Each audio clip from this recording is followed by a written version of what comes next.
আকাশে ছোঁয়ার গল্প সাজায় শূন্যে ওড়ার ছন্দে মেতে।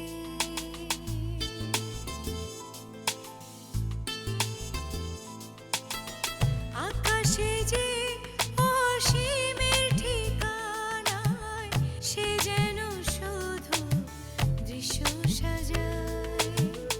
যত গল্প ধাঁধায় হাত বাড়ালে বুঝি কেউ নেই। আকাশ ছোঁয়ার গল্প সাজায় শূন্যে ওড়ার ছন্দে মেতে।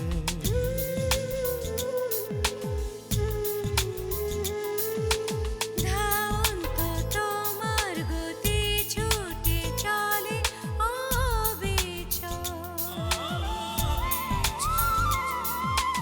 আমার আঙিনা প্রজাপতি চঞ্চল।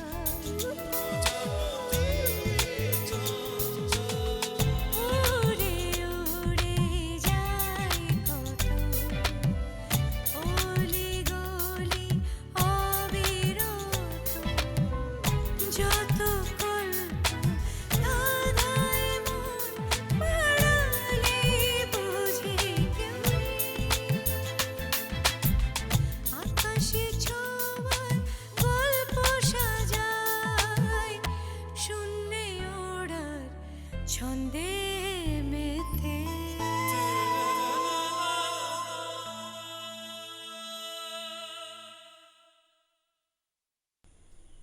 গোল্লা যাই, প্রতুলকে দুটো খাইয়ে আসি।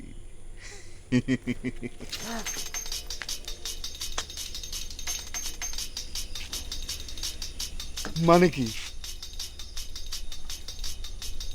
শুধু প্রতুলকেই খাওয়াবে,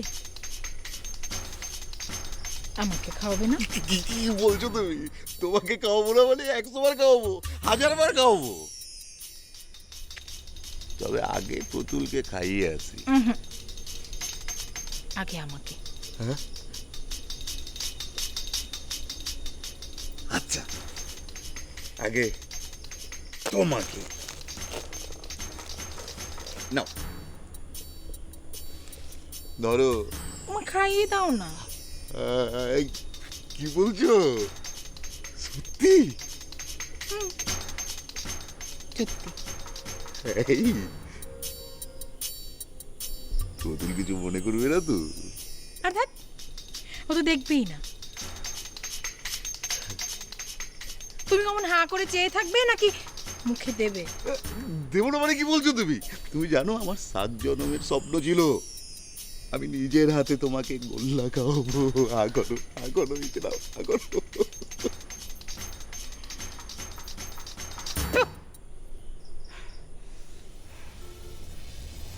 এ কি, তুমি গোল্লার উপরে থুতু ছিটালে? থুতু দিব নাকি মুখে পড়ে গিলবো? তুমি হাড়ি ভর্তি করে আমার জন্য বিষ নিয়ে আসবে আর আমি সেটা মুখ বুজে গিলবো না? মানে কি? তুমি বিষ কোথায় পেলে? বিষ না তো কি, বিষ না তো কি। আমি বলছি ওই হাড়ির মধ্যে করে তুমি কি এনেছো? তুমি এনেছো চাল, দীপা আর অমর বাবুকে এই বাড়িতে ঢোকানোর চাল। আর হ্যাঁ, প্রতুলকে যে দুটো গোল্লা খাওয়াতে যাচ্ছিলে, ওই গোল্লাগুলো কিসের রসে ডোবানো? তোমার লোভের রসে ডোবানো। দীপা আর অমর বাবুকে সম্পত্তি পাইয়ে দিলে তুমি যে কমিশন পাবে, সেই লোভ। তুমি কি ভেবেছো আমি সব মুখ বুঝে সহ্য করব? আমার জন্য বিষ নিয়ে আসবে তোমরা, আর আমি সেটা চেয়ে চেয়ে দেখবো? আনা, বেরিয়ে যাও, এখন বেরিয়ে যাও। যাচ্ছি।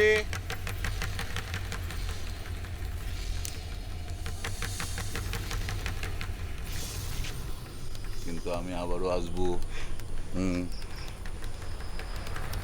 আজকে আমাকে যত সহজে তুমি দূর দূর করে তাড়িয়ে দিচ্ছ, পারবে না তো, পারবে না। ওই প্রতুলটার মনে দীপাবলির জন্য যে মায়া উতলে উঠছে, যে দরদ উতলে উঠছে, সেইটা দূর করে উঠতে পারবে না। হ্যাঁ,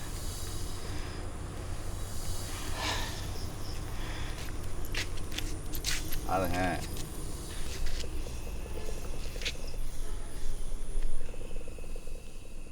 তুমি বলছিলে না ওই মিষ্টির হাড়িতে আমার মতলব আর লোভের বিষ ছিল? ছিল। কিন্তু তোমারও তো ও দুটো বিষের তেজ আছে আনা।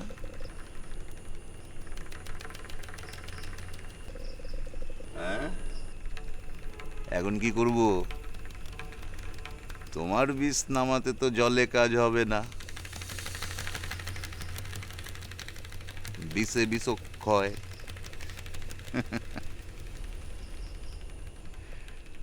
ঢালবো, আমিও এবার বিষ ঢালবো।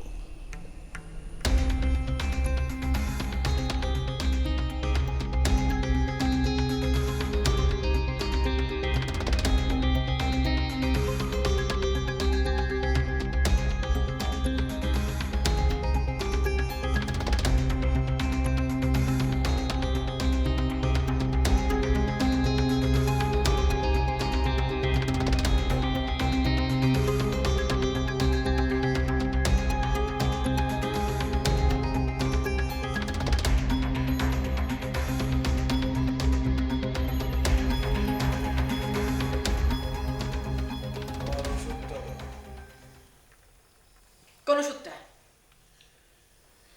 এখন যে ওষুধটা খাই, হাজারটা ওষুধ তো খাও তুমি। কি ব্যাপার এরকম করছো কেন? কি হয়েছে তোমার? আমাকে সত্যি করে বলো তো, দীপাকে নিয়ে কি করবে তুমি? সেটা সময় হলেই জানতে পারবে। তো সেই সময়টা কখন হবে? হরদেব আর কদিন পরে অমরবাবুকে নিয়ে আমার এখানে আসবে, তখন জানতে পারবে।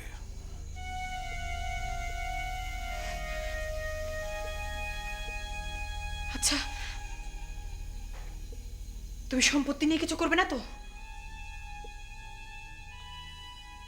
আমার সম্পত্তি নিয়ে আমি যা ইচ্ছে তাই করবো, তাতে তোর কি?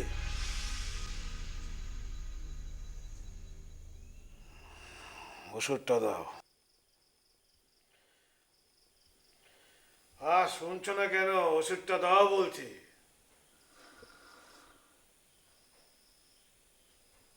কোন ওষুধটা? সেটা কি আমি জানি? সব সময় তো তুমি আমাকে বের করে দাও। তাহলে তাহলে কি? এই দুনিয়াতে হাজার মানুষের মধ্যে আমি একমাত্র মানুষ যে তোমাকে হাজারটা ওষুধের মধ্যে ঠিক সময় ঠিক ওষুধটা বের করে খাওয়ায়। সেই মানুষের সাথে এভাবে কথা বলা কি তোমার মানায়? কোন মুখে বললে তুমি? আমার সম্পত্তি নিয়ে আমি যা খুশি তাই করবো, এই কথা কোন মুখে বললো তুমি আমাকে? দেখো, আমি 5 রকমের ব্যবসা করতাম। এক ব্যবসার কথা আরেক ব্যবসাকে কখনো বলতাম না। এটাই হচ্ছে গিয়ে ব্যবসার সূত্র। আর সূত্র যখন সূত্র থাকে না, সেটা সুতো হয়ে যায়। আর যে কোনো বাচ্চা ছেলেও সেই সুতোটা টান দিয়ে ছিটতে পারে।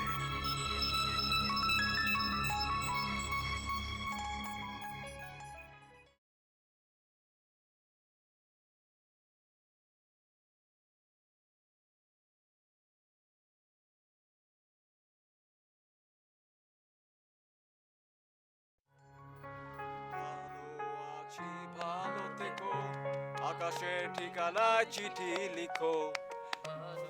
আছি ভালো থেকো, আকাশের ঠিকানায় চিঠি লিখো।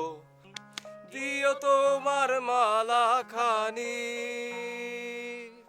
দিও তোমার মালা খানি, বাউলের এই অন্তরে আমার ভিতরে বাহিরে অন্তরে আছো তুমি হৃদয় জুড়ে, আমার ভিতরে বাহিরে আছো তুমি। আছি ভালো থেকো, আকাশের ঠিকানায় চিঠি লিখো। আছি ভালো থেকো, আকাশের ঠিকানায় চিঠি লিখো। দিও দিও তোমার মালা খানি, দিও তোমার মালা খানি,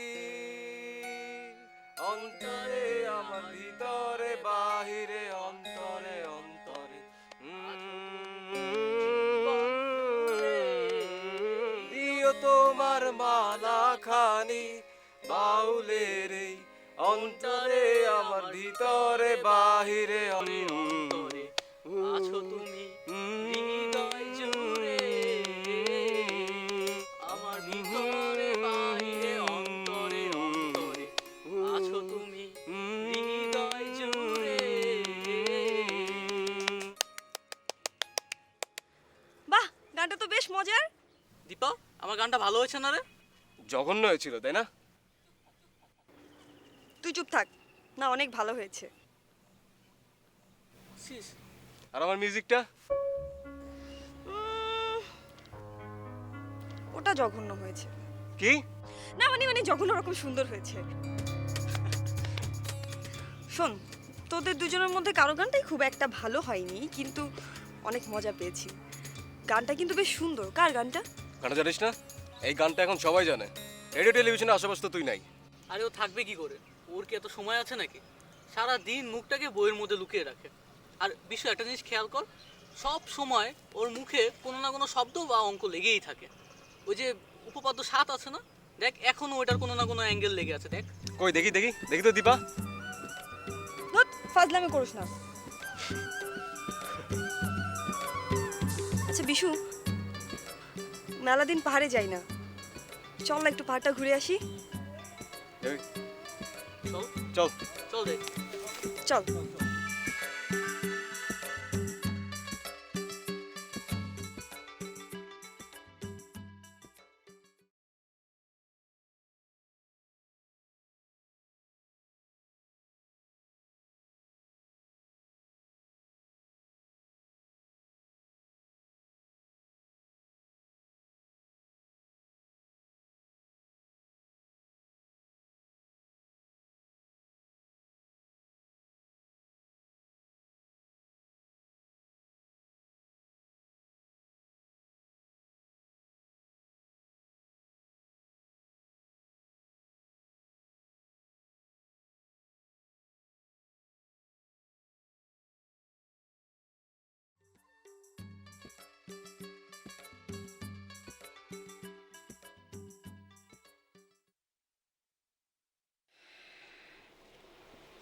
প্রতিজ্ঞা করেছিলাম এ বাড়িতে আর কোনোদিনই পা দেব না।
অমবাবু, আমি অত্যন্ত দুঃখিত, আপনাকে অনেকক্ষণ বাইরে দাঁড় করিয়ে রেখেছি। চলুন। আমি কিন্তু বেশিক্ষণ থাকতে পারবো না, বাড়িতে কিছু বলে আসিনি। না না, বেশিক্ষণ লাগবে না, চলুন তো। আমি তো প্রথমে বলেছি আপনার অনেক কাজ আছে, আপনি বেশিক্ষণ থাকতে পারবেন না। আর তাছাড়া আমিও বেশিক্ষণ থাকতে চাই না। ওই যে দাসির বেটি আনা আছে না, ও তো ঠিকই সব বুঝতে পারবে, আর তারপর একটা প্যাচ কষতে বসবে। তার সাথে চলুন, তাড়াতাড়ি কাজটা সেরে আমরা কেটে পড়ি। আসুন তো, আসুন।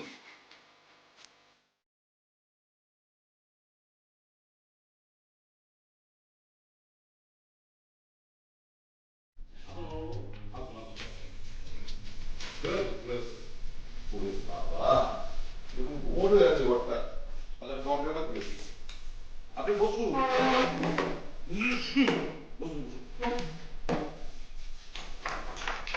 এই তো বাতাস এত উপর ঘর কি করে লাগলো এই খুলে দিলে আমি জানলাম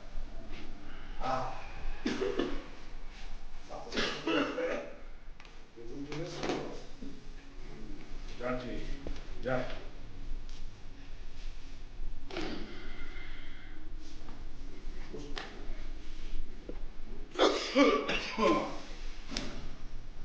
শরীরটা কি ভালো হচ্ছে না একদম আর ভালো চিঠিটা পেয়েছিলেন তাহলে আমি তো একদিন গেলাম ওই যে দীপার পরীক্ষার সময় যেখানে আপনারা ছিলেন এলাম না আপনাদের আবার বিকেলেও গিয়েছিলাম তখন শুনলাম আপনার তল্পা গুটিয়ে চলে গেছেন অমরবাবু আপনার মেয়ের খবর তো শুনলাম পুরো বোর্ডে অষ্টম আর মেয়েদের ভিতর দ্বিতীয় বাবা ওরকম একটা অজপাড়া গায়ের মেয়ে কি সুন্দর রেজাল্ট আমি তো ভাবতেও পারিনি এরকম একটা কৃতিত্ব করবে আমার বাড়ির বউ তোমাদের বাড়ির বউ মানে বলছো কি তুমি সে তো অমরবাবুর মেয়ে কিন্তু এই পরীক্ষার ফর্মে দীপার নামের সঙ্গে আমাদের বংশের উপাধি দেয়া যতদিন বিয়ের বাঁধনে থাকবে ততদিন আমাদের বাড়ির বউই সে কি অমরবাবু ঠিক বলেছি কি না না তোমরা দু বিয়েতে অনেকদিন বাদে একসাথে বসেছো একটু মন খুলে কথা বলো আমি থাকলে তো নিশ্চয়ই ঠিকমতো কথা হবে না তার চাইতে আমি যদি মিলেমিশে থাকো আমি এই ফাঁকে কেটে পড়ি আহ বড্ড বাজে কথা বলো বয়স হয়েছে তবুও অমরবাবু আমার বিরুদ্ধে আপনার অনেক অভিযোগ তাই না থাকাটাই স্বাভাবিক না না আগে আপনার কথা শুনি তারপর আমারটা বলবো আমাদের কোনো কথা নেই তো কোনো অভিযোগ নেই না আমরা আমাদের পাপের প্রায়শ্চিত্ত করছি পাপ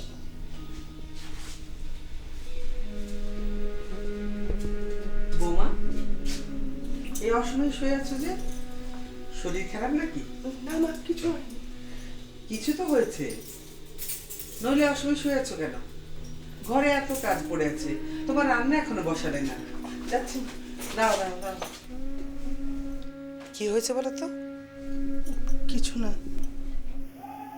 কিছু তো একটা হয়েছে দীপা পাশ করার দিন তোমরা দুজনে একটু হেসেছিলে তারপরে এই কদিন তোমরা একদম চুপচাপ কি হয়েছে আমাকে বলো